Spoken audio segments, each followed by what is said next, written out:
Hello मेरे प्यारे दोस्त, कैसे आप सभी। स्वागत है फिर से आपके प्यारे से यूट्यूब चैनल में। जितने भी मेरे प्यारे दोस्त, मेरे प्यारे साथी है, आप लोग एक बार क्लास को अपने दोस्तों के साथ जरूर शेयर करेंगे, क्योंकि आज की क्लास आपके लिए बहुत शानदार है, मजेदार होने वाली है। जी हाँ मेरे प्यारे दोस्त, हम बात करेंगे आपके पर्सपेक्टिव ऑफ मॉडर्न फिजिक्स का, जो एक बहुत इंपॉर्टेंट चैप्टर रिलेटिविटी के बारे में। जी हाँ मेरे प्यारे दोस्त, वही रिलेटिविटी जो आपके जीपीएस उसी पे काम करता है। अच्छा जी, ये बात है क्या? जो हम मोबाइल चलाते हैं ना, उसी पर सब जीपीएस कुछ भी काम रिलेटिविटी पर करता है। अच्छा, ये जो चैप्टर है आपका रिलेटिविटी, जिसको हम कहते हैं हिंदी में सापेक्षता। जी हाँ, ये रिलेटिविटी आखिर होती क्या है, सबसे पहले ये हमारे दिमाग में बनता है ना भैया, क्वेश्चन तो बनेगा भैया, ये रिलेटिविटी आखिर है क्या, हम इसे क्यों पढ़ते हैं भैया। सब कुछ समझेंगे आपके इस क्लास में, इस वीडियो में। चलिए, रिलेटिविटी। रिलेटिविटी का मतलब क्या होता है भैया? मोस कोई भी चीज, रिलेटिविटी का मतलब क्या होता है? कोई भी चीज मोशन, टाइम, लेंथ के लिए सेम नहीं होती। कोई भी चीज कह रहा है कि मोशन, टाइम और लेंथ के लिए चेंज नहीं होती, बल्कि वो ऑब्जर्वर पर डिपेंड करता है। आखिर ये ऑब्जर्वर क्या है, सब कुछ समझेंगे। बहुत ठीक, हम हर एक टॉपिक के हर एक लाइन के हर एक वर्ड पर ध्यान देना चाहिए हमको। देखिए, हम कह रहे होगे मोशन, क्या भैया कह रहा हूं कि motion, motion motion time and length. ठीक है, हम क्या कर रहा हूं, motion, sorry, motion time and length क्या होती है, सबके लिए सेम नहीं होती। क्या कर रहा हूं कि सबके लिए सेम नहीं होती, सबके लिए सेम नहीं होती, बल्कि क्या हम कह सकते हैं, जबकि ऑब्जर्वर पर डिपेंड करता है, ऑब्जर्वर पर डिपेंड करता है, डिपेंड, ठीक है, ऑब्जर्वर पर डिपेंड करता है। अभी भैया ये ऑब्जर्वर कौन क्या है, हम पहले इसका डेफिनेशन इंग्लिश में लिखेंगे, आपको बताऊंगा। ठीक है, सब कुछ बताऊंगा, लेकिन थोड़ा समझने के लिए मैं यहाँ पे हिंदी लिख दे रहा हूँ। ठीक है, देखिए, कह रहा हूँ कि मोशन हो, टाइम और लेंथ सबके लिए सेम नहीं होती भैया। सबके लिए मोशन, क्या गति सबके लिए सेम है? नहीं होगी सबके लिए गति। मोशन सबके लिए सेम तो नहीं होगी। अच्छा, टाइम, टाइम सेम है सबके लिए ना भैया, सेम तो नहीं है। अच्छा, लेंथ सबके लिए सेम है भाई, नहीं है भाई।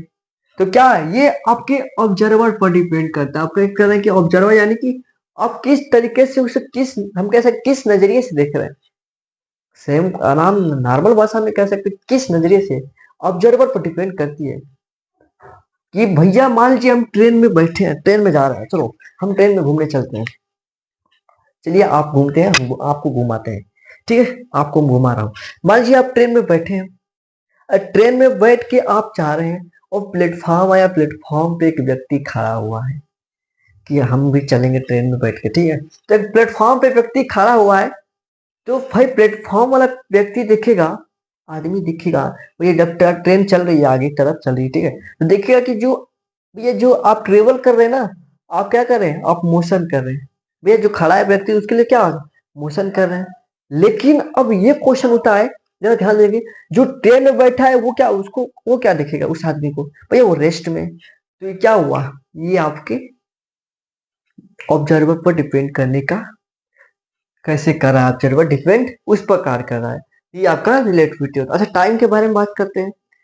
अच्छा, टाइम के बारे में, मान लीजिए आप फास्ट मूव कर रहे हैं, कोई वस्तु क्या करिए, फास्ट मूविंग ऑब्जेक्ट बात कर रहा हूँ, फास्ट मूव, कोई वस्तु क्या करिए, फास्ट मूव कर रही है। क्या करिए, कोई वस्तु, कोई ऑब्जेक्ट मूव, फास्ट मूव कर रही है।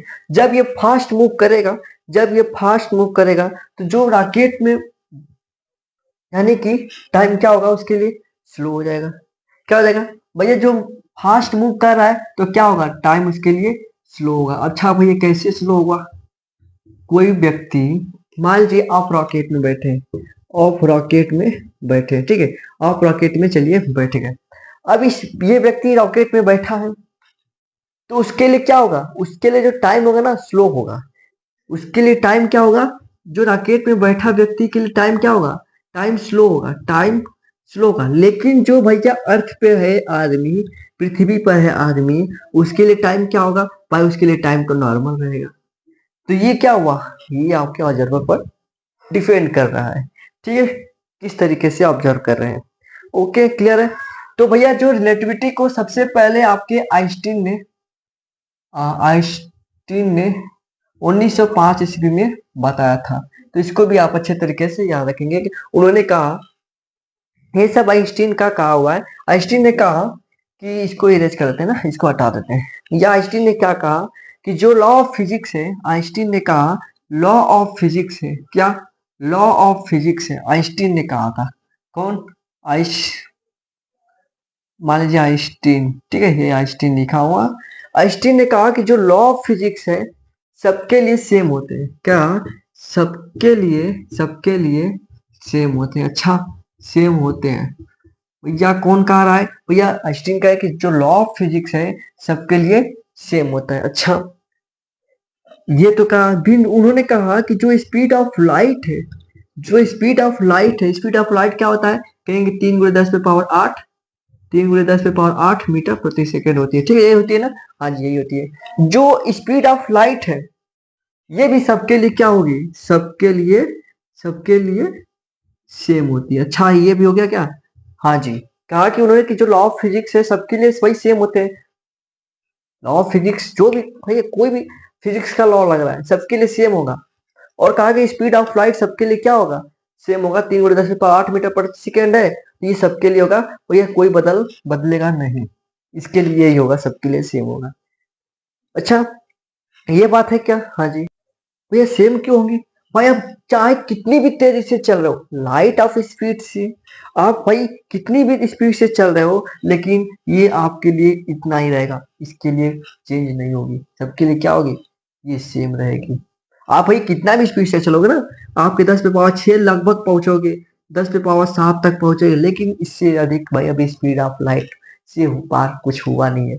लेकिन कुछ सुनने में भी आया है, लेकिन कुछ ऐसे पार्टिकल खोजे जा रहे हैं, आ, कुछ ऐसे हैं जो इसके स्पीड से अधिक दिखाई दे रहे हैं।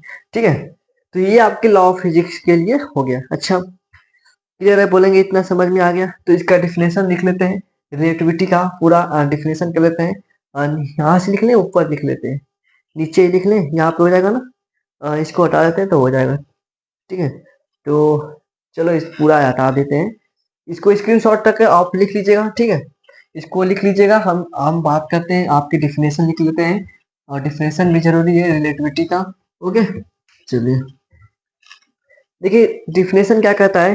Relativity means that measure, relativity means that measured like time, length and motion। ठीक है, या रिलेटिविटी क्या कहता है? मीन्स रिलेटिव मीन्स मेजर्ड क्या कहता है भैया? लाइक जैसे टाइम, लेंथ एंड मोशन को आर नॉट एब्सोल्यूट। क्या ये भैया ये एब्सोल्यूट नहीं होते भैया? कह रहा है क्या? जो टाइम, लेंथ एंड मोशन ये क्या होते हैं? एब्सोल्यूट नहीं होते, are not absolute. They depend ये किस पर डिपेंड करते हैं? They depend. ठीक है भैया, ये किस भैया एब्सोल्यूट करा है कि भाई टाइम जो लेंथ और मोशन है ना, ये एब्सोल्यूट नहीं है, ये आपके डिपेंड करते हैं। किस पर डिपेंड कर? On the observer frame of reference.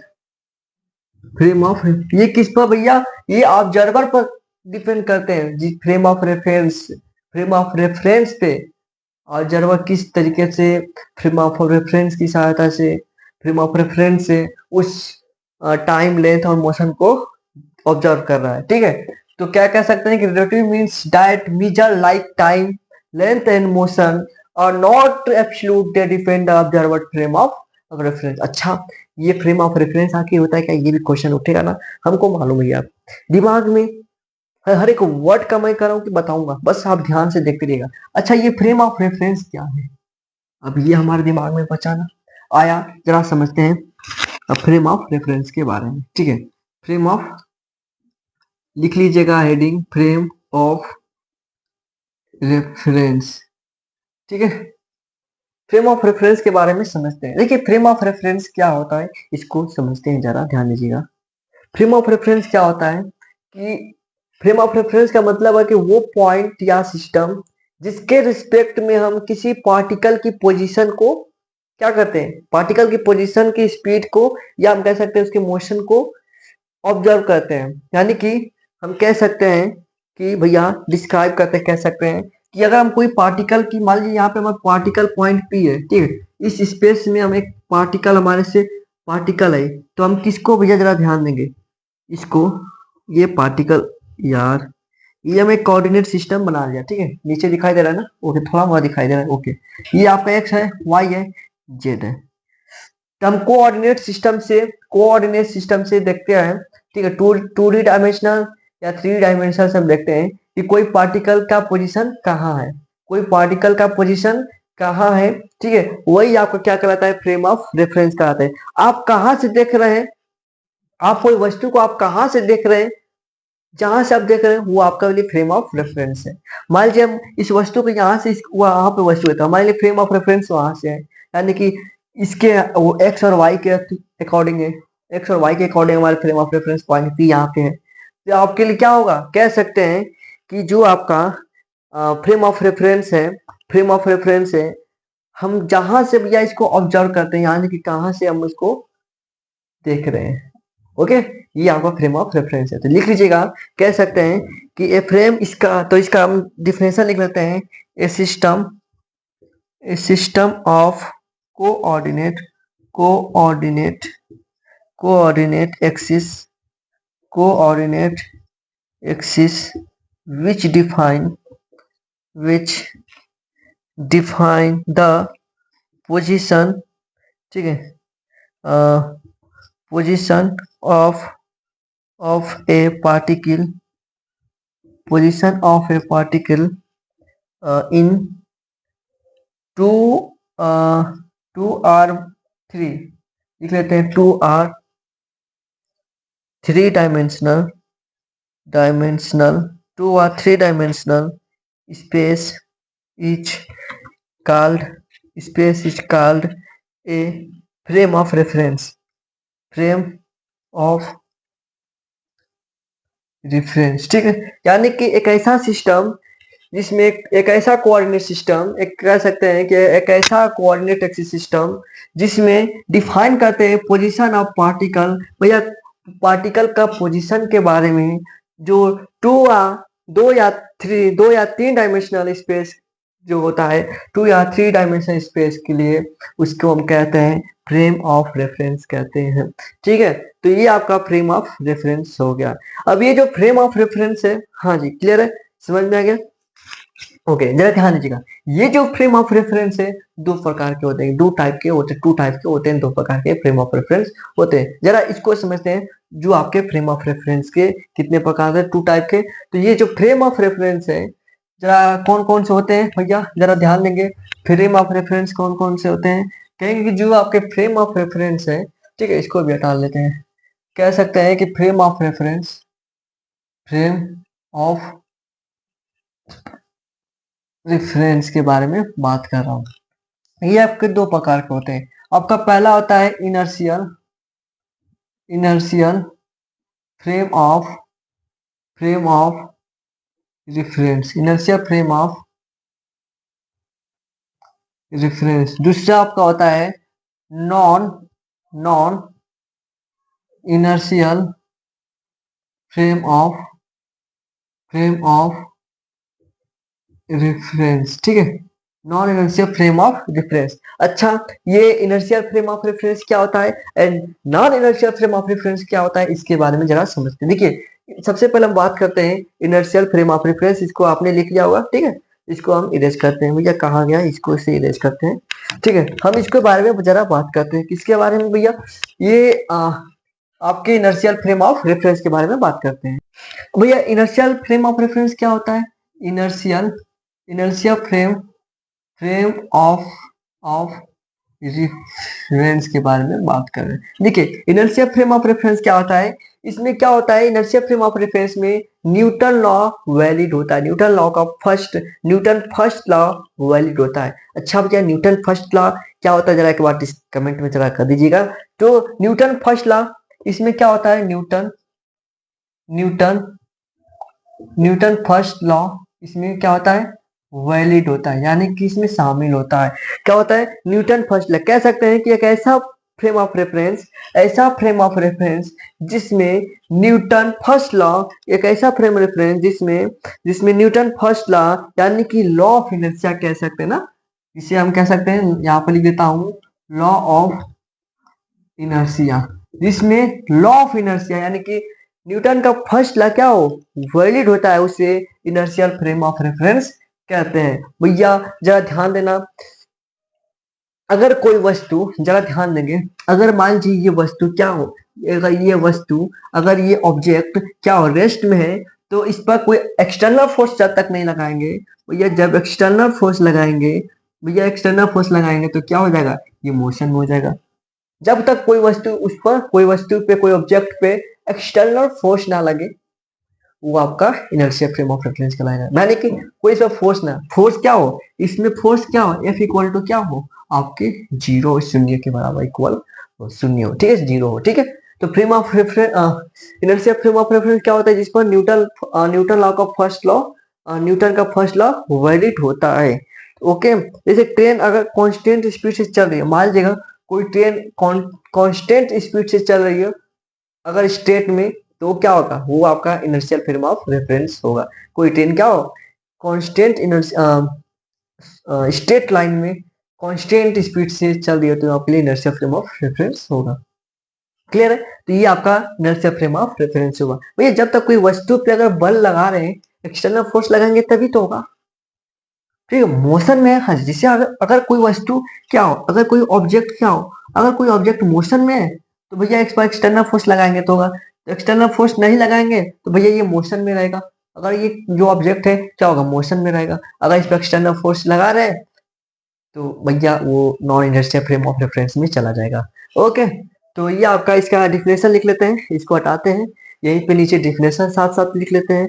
कहेंगे कि ए फ्रेम इन विच, क्या कहेंगे कि ए, लिख लीजिएगा, a frame a frame in which a frame in which a frame in which a body, क्या होगा, कहेंगे कि a frame in which a body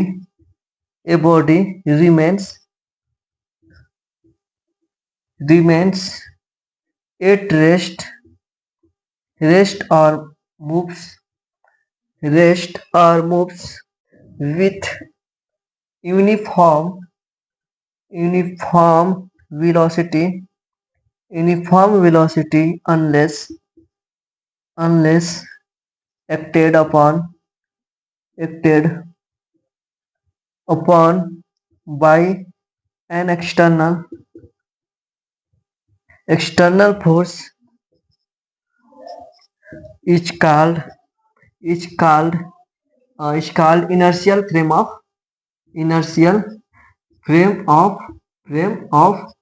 reference। ठीक है भैया, क्या कहेंगे, अगर कोई पार्टिकल पर, अगर कोई वस्तु पे, अगर कोई बॉडी पे एक्सटर्नल फोर्स, अगर वो रेस्ट में है या मूव कर रहा है, जब तक उस पर एक्सटर्नल फोर्स ना लगे तब तक वो क्या होगा, उस पर वो इनर्शिया फ्रेम ऑफ रेफरेंस में होगा। अगर इस पे कोई एक्सटर्नल फोर्स लगा दे रहे हैं तो भैया non inertia frame of reference में चला जाएगा। ठीक है, क्लियर है, तो इसका स्क्रीनशॉट ले लीजिए, ये आपका इनर्शिया फ्रेम ऑफ रेफरेंस था। ओके, चलिए अब बात करते हैं हम लोग non inertial frame of reference के बारे में। तो इसको इरेज कर लेते हैं यहाँ से, ठीक है, तो इसको हम हटा लेते हैं, हम इसको स्क्रीनशॉट ऑफ ले लीजिएगा। ठीक है, अब हम बात कर रहे हैं अब आप बात कर रहे हैं non inertial frame of reference के बारे में। देखिए किसके बारे में, non inertial frame of reference. इसमें क्या होता है, इसमें भैया फर्स्ट न्यूटन का फर्स्ट लॉ तो वैलिड नहीं होगा, तो सबसे पहले ये लिख लीजिएगा, न्यूटन का फर्स्ट लॉ इसमें वैलिड नहीं होता। अब दूसरा में क्या होता है, जरा ध्यान देंगे, ऐसा frame of reference, non inertial frame of reference क्या होता है, ऐसा फ्रेम ऑफ रेफरेंस होता है जो एक्सिलरेटेड कर रहा होता है। ऐसा फ्रेम ऑफ रेफरेंस होता है non inertial frame of reference, एक ऐसा इनर्शियल फ्रेम ऑफ रेफरेंस है जिसमें जो आपका क्या हो, जो एक्सिलरेट कर रहा हो, क्या हो, एक्सिलरेटेड कर रहा हो, यानी कि स्पीड या हम कह सकते हैं डायरेक्शन क्या हो रही है इसमें, चेंज हो रही है, जिसमें स्पीड या डायरेक्शन चेंज हो रही होगी वो आपका non inertial frame of reference कहलाता है। क्या, जिसमें हम कह सकते हैं जिसमें स्पीड या और लिख सकते हैं और डायरेक्शन, डायरेक्शन चेंज हो रही है भैया, स्पीड बार बार चेंज हो रहा है या उसका डायरेक्शन चेंज, क्या हम कह सकते हैं उसका जो जब डायरेक्शन चेंज होगा तो कह सकते हैं कि ये आपका जो फ्रेम है वो आपका non inertial frame of reference होता है। ठीक है, ये आपका non inertial frame of reference होता है। ठीक है, इसमें क्या होता है, इसमें न्यूटन का फर्स्ट लॉ वैलिड नहीं होता है, कह सकते हैं कि इसमें इसमें दिस आर लिख सकते हैं, this are not valid, valid Newton first law, Newton first law. ठीक है, इसमें भैया न्यूटन का फर्स्ट लॉ तो वैलिड नहीं होता है। ठीक है, जब कार जिसे ध्यान दीजिएगा, जब कार अगर सडनली आगे बढ़ती है तो आप क्या करते हैं, जब कोई कार, या आप कह सकते हैं कि जब आप बस में बैठे होते हैं, ठीक है, तो जब बस क्या होती है, जब सडनली आगे बढ़ती है तो आप पीछे हो जाते हैं, यानी कि उसको आपका स्यूडो फोर्स लगता है, यानी कि काल्पनिक फोर्स लगता है। ठीक है, तो भैया इस पर क्या हो रहा है, इस पर ये आपका non inertial frame of reference कहा जाएगा, इस पर एक काल्पनिक यानी कि इस पर स्यूडो फोर्स लगता है। ठीक है, तो ये आपका non inertial frame of reference कहलाता है। चलिए इसका डिफिनेशन लिख लेते हैं, a frame, a frame which, a frame which is accelerating, accelerating, ठीक है, एक्सिलरेटिंग और rotating, rotating and which Newton's law do not hold unless hold unless pseudo force is introduced is called is called non inertial, non आप आपके non inertial frame of reference. ठीक है, क्या होगा, ध्यान देंगे, कह रहा है कि a frame which is accelerating और रोटेटिंग। भैया कोई फ्रेम क्या होगा, अगर एक्सिलरेट कर रहा हो या रोटेट कर रहा हो, जब Newton first law not hold, भैया जहां न्यूटन फर्स्ट लॉ होल्ड नहीं कर रहा हो, जिस पर स्यूडो फोर्स लग रहा हो, जिस पर एक काल्पनिक फोर्स लग रहा हो, इंट्रोड्यूस हो रहा हो, वो क्या कहलाएगा, वही आपका non inertial frame of reference कहलाएगा। क्या कहलाएगा, non inertial frame of reference कहलाएगा। तो ये आपका था फ्रेम ऑफ रेफरेंस, जो आपके टू टाइप के होते हैं, inertial frame of reference and non inertial frame of reference. जिसमें हम इनर्शियल फ्रेम ऑफ रेफरेंस को बात किए हैं, इसमें न्यूटन का फर्स्ट लॉ अप्लाइड होता है, और non inertial frame of reference में न्यूटन का फर्स्ट लॉ अप्लाइड नहीं होता है। आपके इसमें इनर्शियल फ्रेम ऑफ रेफरेंस में स्पीड आपका यूनिफॉर्म मोशन में होती है, यूनिफॉर्म होती है, यूनिफॉर्म वेलोसिटी होती है, लेकिन आपके non inertial frame of reference में स्पीड और डायरेक्शन क्या होती है, चेंज होती रहती है। तो ये आपका क्या था, ये आपका inertial frame of reference and non inertial frame of reference था। ठीक है, तो आज की इस वीडियो में बस इतना ही रहने देते हैं, नेक्स्ट वीडियो में हम बात करेंगे आपके गैलीलियन ट्रांसफॉर्मेशन के बारे में। ओके बाय, फिर मिलते हैं नेक्स्ट क्लास में साथ। जय हिंद, जय भारत।